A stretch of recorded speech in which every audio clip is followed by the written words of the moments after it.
Good morning and welcome to Haventree Parent Podcast, where we get a chance to talk about something that's important to us and to you before our kids wake up. Today, we are going to talk about our rules for fighting fair.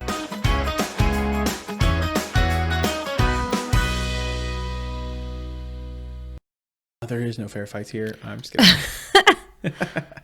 Like you said, today we're going to talk about fighting fairly and just the guidelines and rules that I until now mostly have been unspoken, but the way that we go about our disagreements, as she so kindly put last week.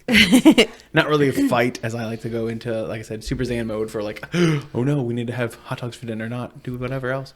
So, yeah, that's today's topic points. So do you want me to read off the list and you how we think about that? Or what rule do you want to talk about first? Oh goodness, I'm just going to read them down the list as I wrote them. That's probably not wise. I don't care. So. However you would like to start. All right, so be ready for random topics. Josh brain. So, all right, cool.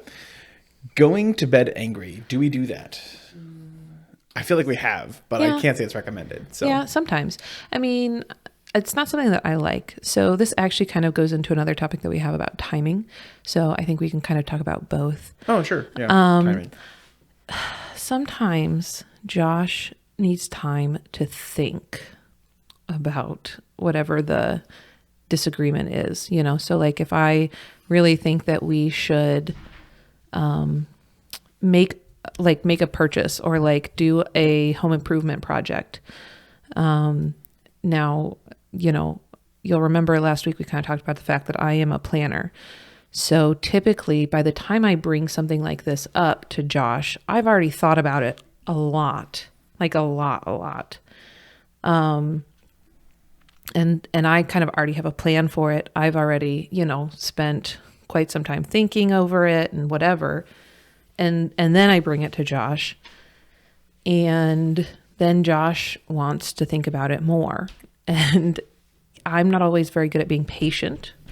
You know, by the time I've brought it to Josh, I'm ready to make a decision. And so sometimes I have a hard time, like, being patient for him then to think about it, which isn't fair of me because I've been thinking about it, right? So I should afford him that same courtesy.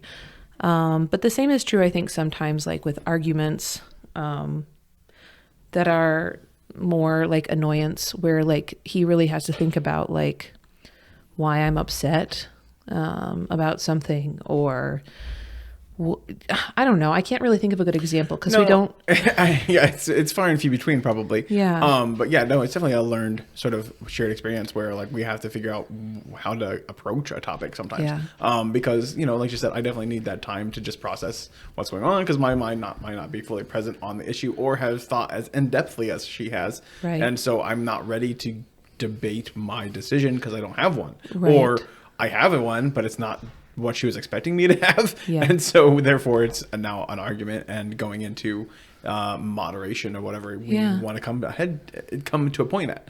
And you know, I think sometimes it's mostly I need that time to see the other perspective because I don't always walk in her shoes type of thing, and I don't always see that. So it's been beneficial to be allowed that time and when it's available, but sometimes it's funny because it probably is in my best interest to like let you have time to think about it, because if I just come at you and want you to make a decision, you want to make it like based on your knee-jerk reaction, whereas if I give you time to think, then, you know, that gives you an opportunity to like think through my opinion as well.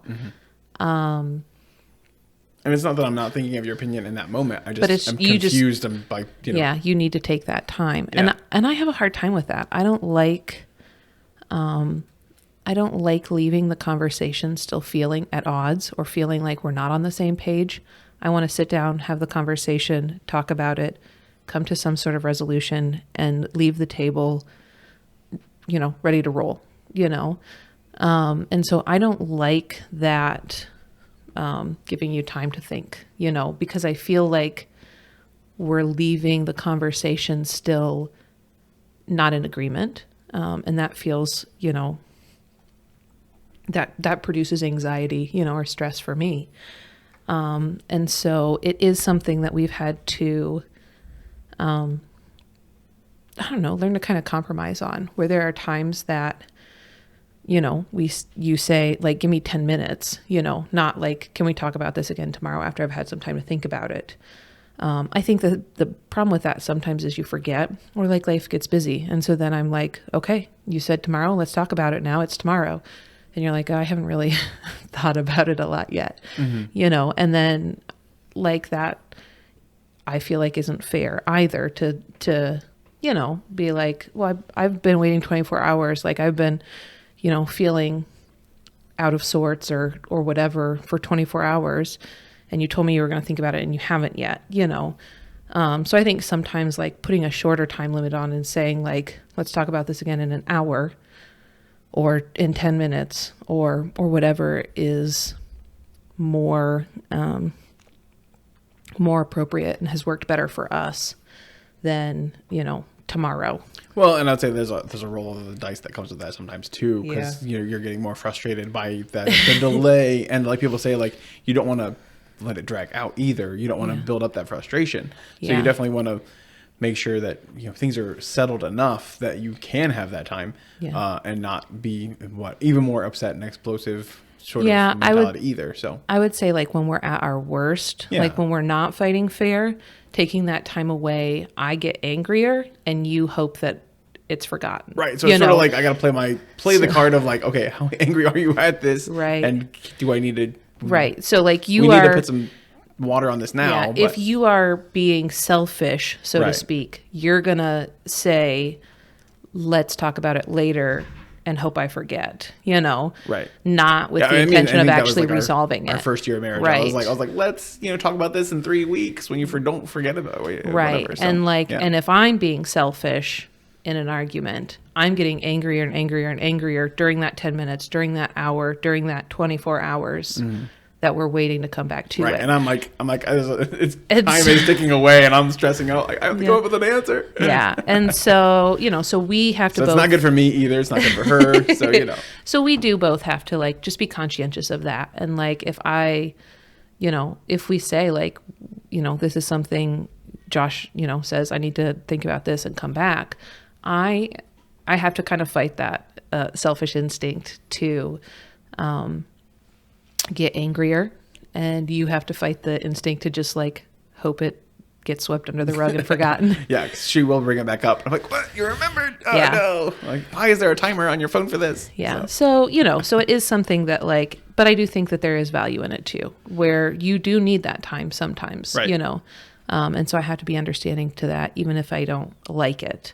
And sometimes it is overnight. I don't like it being overnight, you know. Well, and there's been conversations where we've resolved something at 3 or 4 a.m., you know, which isn't ideal for you because... No, I'm not a night person. You're not a night person. And I don't, you know, enjoy being up at 3 a.m. as much as anybody else does. So, no, there's definitely been those times. But let's move on to the next talking point. Okay. What's the next rule? Let's see. Like I said, I'm just going to go down the list. Talking with outside advice. Talking for outside advice. Okay, so this is interesting because I don't feel like this is a common rule amongst like our peers and friends sometimes. We do not talk openly about a disagreement unless it's already been solved. On very rare, like I can think of 2 ever in our marriage, we've gone and kind of sought like a mentor, somebody we admire, because we've had, you know, something that we disagree about that we really are having a hard time not being heated about or whatever. But typically it does not matter what it is. I would never share something, even with like my closest friends, even with my mom, Josh, you know, even with your mom, you know, unless it's something that was resolved. So there are times like we talk about like past fights or like disagreements or things that like I've been, you know, not very nice to Josh about, you know, different things. Our friends know about the story of like him spending hours painting the inside of a desk and me getting mad about it. And, you know, but we would never, like, it's kind of just this rule for us of like, we do not talk about disagreements unless it's okay. Like, unless we've reached the resolution. Or one big fight that we'll talk about in detail. Somebody asked about when we still were kind of like not in agreement. And I just kind of had to say like, we're still talking about it, and not share that. I don't know. We just don't feel like it's appropriate to share those arguments or disagreements until it's been resolved. And I know that outside opinion is sometimes helpful. But I think, you're going to have friends that want to, just support you and say like, man, he sounds like a jerk, or, or different things that, are going to reinforce your opinion, rather than, also supporting and encouraging your spouse, and so talking about a disagreement while it's still fresh and open and raw just it's not wise in our opinion. It's not something that unless we you're, like I said, finding a good moderator person that you both agree to like go like reach out to or something. Right. So that's the better way to go with that. If you are gonna get outside help, don't just let it be random comments into the argument, like you said, that are just backing one side of it and not feeling like you got the full story or whatever. So. And especially not family, because family's almost always going to back you up, or take your side. Right. And it's not appropriate to like, try to get your mom to hate your spouse, or even share things that might make your mom hate your spouse or perceive your spouse that way. It's just not, it's just not a way to encourage and strengthen your spouse or your marriage or your relationship. Certainly, if you're having disagreements, seeking advice from somebody that you trust is important, and it's wise. It's recommended. We definitely, we talked, when we talked about Kenzie's leukemia, like about me going to a counselor, it's definitely something that is beneficial and helpful sometimes. So, but just, calling up your girlfriend and saying like, I'm so mad at my husband, he's so dumb and blah, blah, is just not, I don't know. It's just not a good way to be a good teammate, Yeah. Or, I was going to say something, but spouse. if I start a fight, I was going to say, I don't call my girlfriend about our arguments. So. That's very good. That's very good. I don't have one. I have you. You're the only top of the pyramid. That's very good that you don't call your girlfriend to talk bad about me. I appreciate that. Sorry. Brat. I had to catch that wording. I just was perfect. I'm going to move us on to the next point before I get more trouble. Name calling. We don't do that. So yeah, name calling. Yeah, as I just called you a brat. In jest. Yeah, in jest. I think name calling, yelling, like those things should be obvious. Like just, we have yelled at each other before. We try not to. We try to just kind of say like, I need to take a break before we get to that point. And just say like, I need to just walk away for a few minutes, but yelling, as much as you can avoid it, I think you really shouldn't get to the point that you're yelling. Like I said last week or whatever, the podcast was just like, that doesn't really help you hear the other person's point or opinion. When you do that stuff, it just heats things up, and you don't want to keep putting that into the fire and making things more worse. Honestly, the same is true with tears. So obviously we've talked before about the fact that neither of us are criers. And there have been times where like we have a disagreement the fact or something, and I've, gotten tearful about it. I think that said, I have heard friends say that like, oh, when I really want my way, I just, turn on the tears. And that's not... that's not fair fighting. That's, like that. I thought that was for speeding tickets. So. For speeding tickets, do what you want. But, for your spouse, like having like sneaky ways to win a fight is not fighting fair. That's not a good way to build your relationship. Right. Right.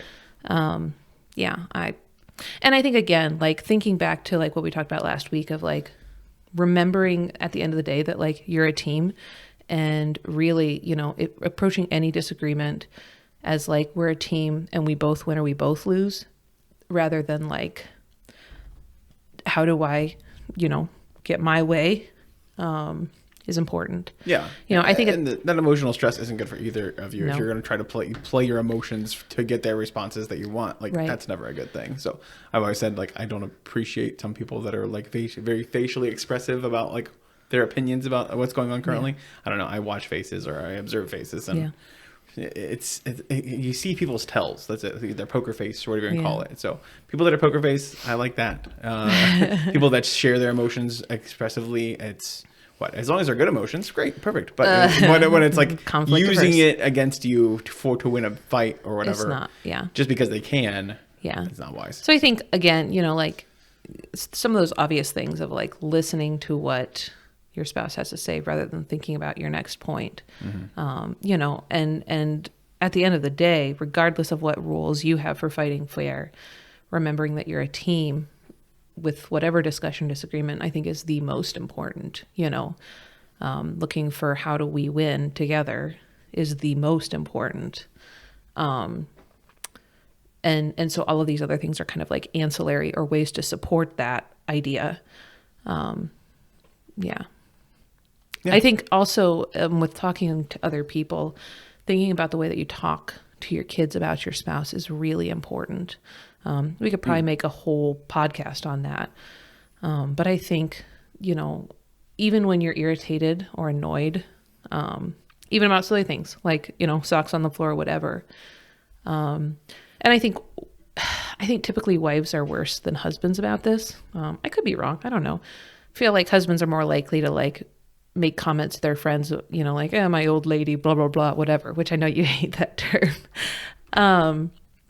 But I feel like wives sometimes with their kids, like, don't leave your socks on the floor like daddy does. Or, like, I don't know, just those little comments that tear down your spouse in your kids' eyes. Mm-hmm. I think it's important, even when you're irritated and annoyed, to be conscientious of that and to not bring your kids into that. Yeah, I think sometimes it's the reverse aspect where like you're used to saying, when your son got in trouble today, blaming it like, well, that's true too. Yeah, I think there's, I don't know, just a natural flow in that sort of like argument of thinking or whatever. I think teasing, like saying that in jest. Or like, usually it's just like, oh, your son is did something that's your very daughter, much or, like you, like, Sorry. Anyway, go ahead. No, it's fine. I was going to move us on to the next point. You had made one for ultimatums. Oh, yeah. So, again, when we talk about our big argument, I definitely made an ultimatum with that because I was really heated. But I think in general, ultimatums just aren't appropriate. Yeah. It's just not, again, it's not kind of thinking of the end goal of like, how do we both walk away from this better, The same with like just leaving divorce, leaving separation, leaving those things just like as things you're not going to discuss in the middle of a disagreement. Sounds like somebody's awake. Oh, yeah. So, just kind of not even in the middle of a heated argument, not even discussing that, not even addressing it, not even bringing it up, talking about the topic at hand and not, making something bigger than it needs to be. That kind of goes into one of the other things that we mentioned as far as like bringing up past offenses, just talking about the topic at hand rather than you always leave your socks on the floor. 3 years ago. Yeah. Once something is discussed and it's done, you move on. Like you don't bring that back up or keep slinging that in somebody's face or whatever. And so, I think that that's something that's important too. Right. Yeah, I agree. And I think, knowing that history is one thing, but utilizing it again and again or whatever to keep pushing a point or whatever, it can probably cause more harm than it is worth. So now I think that there are times where, we've had a conversation where it's like we had a disagreement about this and, well, I can come up with a good example, I guess. There was a few weeks where Josh and Adri were just like constantly at each other's throat. That was just like anytime Josh talked to Adri, he was like getting on Adri for something. Anytime Adri talked to Josh, she was really disrespectful to him. And it was like they both just were like very, I don't know, just antagonistic almost towards each other. I was gonna say, one of the other things we need to add to this conversation, our series of fights, is fighting with your kids, because it's very... It's weird. That's not something that you think is going to happen. Like usually you toddler fights or whatever, but like once they're like, I don't know whatever they Adri, I mean, Adri's just kind of at that age, and it was just like sort of, I don't know, it was just this, span of time. Like so they're able to argue a point, and it's not fun to be a parent of that. So the other part is Adri and Josh are very much alike, and so they butt heads a lot. Yeah. So, but anyway, so I kind of approached and I was like, hey, you and Adri have been arguing a lot. And part of it is that Adri is being disrespectful and you deserve to be respected, as the dado of the house. But you also are not really being fair to her either. And so I think as the adult, you have to be the one to change first. And then we can address like the disrespect that's happening. But if you're antagonizing her, that's not helpful either. Antagonizing is probably not the right word, because it's not like you were like nitpicking at her, but it was just like your tolerance for her was, or your patience level was not very high. It was like, okay, you're in trouble all day, so you're just not going to get to enjoy anything that's happening. So, and I don't like doing that. I like being more like you get your one time out, and then you can go back to being back to a normal day. And so Josh didn't really like hearing that feedback, because it wasn't, like, hey, you're being a great dad right now. It was kind of like, you're really not, being fair or building her up. And I know that she's frustrating you right now, but like, you are the adult. So, you have to adjust first if you, want respect, know. It's hard. It's hard to figure out how to like argue with your kid. You're like, can't you just listen? I'm like, go on. And so it wasn't really a fun conversation. We talked about it, and, we kind of came up with some ideas.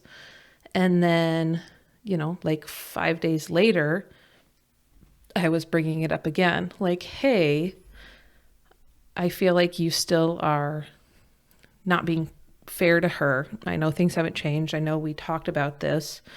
Do you feel like this isn't working? Do you feel like this isn't something that you really are able to do? Like what's going on here? But I feel like there's still issues that need to be addressed, And so in an example like that, coming back to the conversation and saying like, hey, our previous solutions are not working. I don't feel like, can we talk about this again? I think that that's different than like, well, 5 years ago, you told your mom, whatever, Right. Yeah. And so there are kind of some differences there as far as like, hey, I know we, or like the being late, like we're always late, and I get irritated about being late, and we talk about how to be less late, and then we continue to be late. And, and so it's like, okay, I know that this is a conversation we've had before, but this is still happening. Like we need to come up with some new ideas for ways to address this better, because it's still an issue. So I think that there's nothing wrong with that. But that's different than like just piling on past offenses that aren't the same or relevant or whatever in order to like win or make the other person feel bad or whatever. Right. Yeah. No. So, I mean, I think I touched on a lot of good points or whatever. The last one was self-control awareness. Yeah. So we talked about this a little bit, but just again, like being aware of like when you're getting to the point where you're starting to want to yell, when you're feeling really heated, really angry, I mean, I think that most people know, like once you get to that point where you're like wanting to make sure you win, like whatever that level is for you, it's time to step back, And I think it's important when you're not in a fight, when you're not in a disagreement, to have a conversation about like, what does that look like? For me, when I get to that point where I just, want to punch something or throw something or whatever, my statement is usually something to the effect of like, I can't talk about this right now, and it's not very nicely said, but it's, just kind of like, I cannot have this conversation right now. I'm done for the moment. And Josh knows, because we've had conversation about that when we're not upset, that if I say that, I don't say it very often, so if I say that, he needs to respect that, and the same is true, of you. You don't tend to get as heated as quickly. You're much quicker to say, like, I need to think about this for a while. It's because I don't like confrontation. Yeah. I'm like, I don't want to be heated when I talk about this. Yeah. I want to be in a nice, calm state or whatever, and come up to a decision. Yeah. Without the feeling of having to be conflicted or whatever you want to call it. So. But I think that, like, it sounds cheesy. I still need to be able to debate for my side and Yeah. have passion behind what I want to say. Yeah. So and actually share your opinion. Yeah, versus just a blank slate. So yeah. And we've had that, we've had to say that before too, where I say, like, I feel like you have opinions that you're not sharing. Right. And that frustrates me. Right. Like, I'm bringing this to you because I want to be a team with you. And if you just sit there silently because you're annoyed, there are elephants upstairs, alert.